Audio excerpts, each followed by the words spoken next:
dami na rin kasi nating pinoproblema tsaka nangyayari sa opisina eh. Alam ko.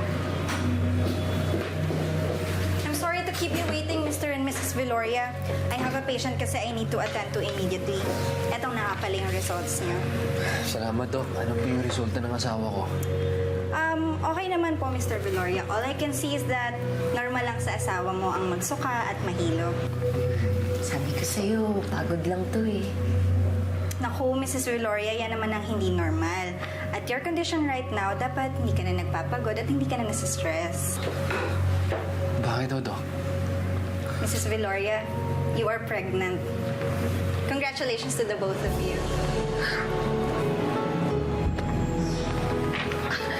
Doc! Di nga. The results. How did you know I needed someone like you in my life? That there was an empty Doc, may baby dito. heart.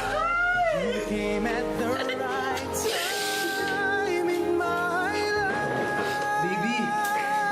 Ako si Daddy. Wala pa. Andyan na siya. Siya si Baby Gabriel, di ba? Sun to shine Diba, baby? in my life. And to Alam mo siguro matutuwa. colors in Doc, yung